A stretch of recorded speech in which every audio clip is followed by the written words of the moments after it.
मेरे पार्टी के शीर्षस्थ नेतृत्व ने 10 बार इस बात के लिए क्षमा मांगी है देश से, चाहे वो मनमोहन सिंह जी हो, चाहे सोनिया गांधी हो या अभय दुबे हो। ये बिल्कुल स्वीकारा नहीं जा सकता हिंदुस्तान में। लेकिन ये घृणित आरोप लगा देना कि राजीव गांधी उसके पक्ष समर्थन में खड़े थे या कांग्रेस, राहुल गांधी जी ने स्वयं इस बात का उद्बोधन दिया। उन्होंने कहा कांग्रेस पार्टी सम्मिलित नहीं थी, कांग्रेस पार्टी के नेता उन्होंने खुद ने आगे संबित जी वो कह रहे हैं कि माफी मांगी थी खुलकर उनके नेताओं, और पूर्व प्रधानमंत्री मनमोहन सिंह ने भी माफी मांगी थी इस पर, और राजीव गांधी की भूमिका पर वो आपको काट रहे हैं। उस पर जवाब आपका। देखिए अंजना जी, हत्या करके माफी मांगना ये समस्या का समाधान हो सकता है क्या?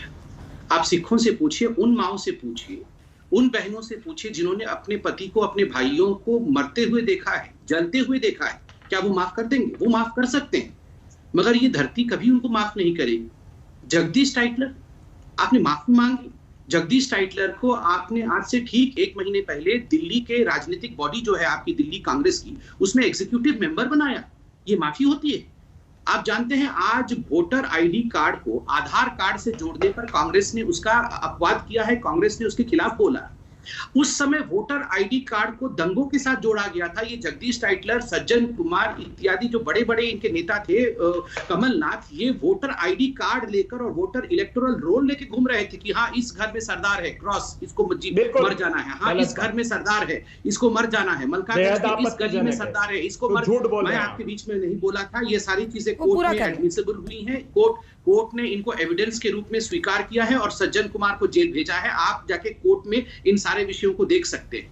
आप जानती हैं अंजना जी, इलेक्टोरल रोल और बच्चों के स्कूल के एडमिशन के लिस्ट को देख करके सरदारों को और उनके बच्चों को घर से निकाल कर जलाया गया, और यहां बैठ के अभय दुबे जी कहते हैं मैं इसके लिए क्षमा। कौन है अभय दुबे जो क्षमा मांग लेंगे? क्या अभय दुबे की क्षमा मांगने से वो 8000 सिख जिनका कत्लेआम हुआ वो वापस आ जाएंगे? और इतनी हिम्मत है राहुल गांधी की, वो हिंदुस्तान को आज लिंचिस्तान कह रहे हैं। मुझे तो आश्चर्य हो, ये जो साजिश है, याद करिए, याद से नहीं, जब से नरेंद्र मोदी देश के प्रधानमंत्री बने हैं एक साजिश इस देश में चल रहा है कि हिंदुस्तान इज इक्वल टू लिंचिस्तान। पूरे विश्व में हिंदुस्तान को बदनाम करना। गाय की बात कर रहे थे अंजना जी, मैं आपसे रिक्वेस्ट करूंगा, केरल में वो दृश्य दिखाइए जहां कांग्रेस के युवा मोर्चा के अध्यक्ष एक बछड़े को लाकर बीच चौराहे पे काट रहे हैं, काट करके बीफ पार्टी बना रहे हैं, ऑन कैमरा हो रहा है ये सब कुछ। ये क्या मजाक? आप हिंदुओं के भावनाओं के साथ, और किसने लिंचिंग कर दी? किसने युवा मोर्चा के कांग्रेस के उस अध्यक्ष की लिंचिंग कर दी? किसने नहीं की, मगर युवा मोर्चा के उस अध्यक्ष ने, जहां से राहुल गांधी सांसद है, वहां पर एक बछड़े की हत्या बिल्कुल सबके सामने करते हैं। ये बेअदबी किसी और धर्म के साथ तो नहीं कर सकती है कांग्रेस पार्टी। ये सारा लिबरेशन जो ले रखा है, ये सारी लिबर्टी जो ले रखी है, इन्होंने हिंदू धर्म के साथ ले रखा है। मैं एक सवाल पूछता हूं, पालघर में 2 साधुओं की हत्या हुई, बिना कागज देखे उन 2 साधुओं का नाम ले सकते हैं? बता सकते हैं अभय दुबे जी उन 2 साधुओं का नाम क्या था? नहीं, क्योंकि उन 2 साधुओं का धर्म हिंदू था, इसलिए उन 2 साधुओं का नाम भुला दिया गया है। उन 2 साधुओं के विषय में कोई याद नहीं रखता है। अभय जी बताइए उन 2 साधुओं का नाम क्या था? बताइए जरा।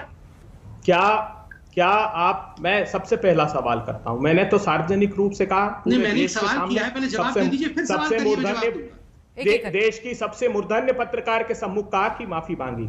आप ये जो 49 लोग शामिल थे, जिसकी बाकायदा प्रामाणिक दस्तावेज अमरिंदर सिंह जी ने जारी किए, उसके लिए क्षमा मांगेंगे। और सबसे बड़ी एफआईआर, जिसमें एक एफआईआर में 17 लोग थे, वो भारतीय जनता पार्टी के थे। 446/93। आपने कमलनाथ जी का नाम लिया। अरे 9 आयोग बने संबित पात्रा जी।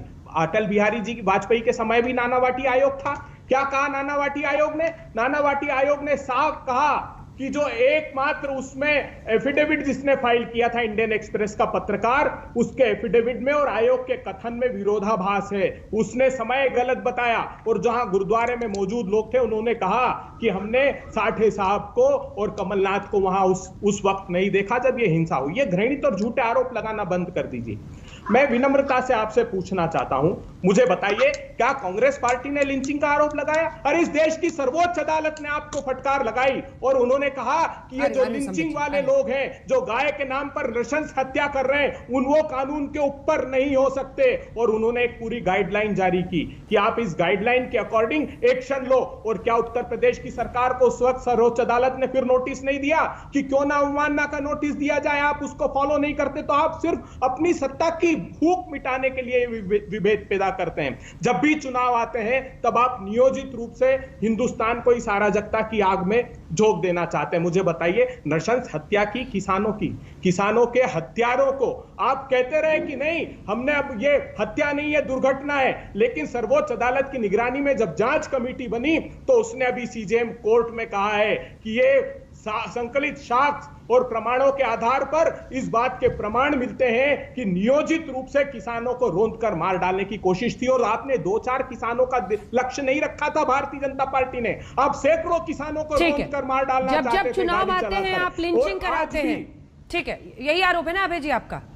संबित जी जवाब दें। देखिए, मैंने कुछ प्रश्न पूछा, उसका उत्तर तो नहीं मिला। मुझसे कुछ प्रश्न पूछा गया, मैं उसका जवाब देता हूं।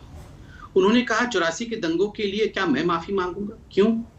हत्यारा राजीव गांधी और माफी मांगे भारतीय जनता पार्टी।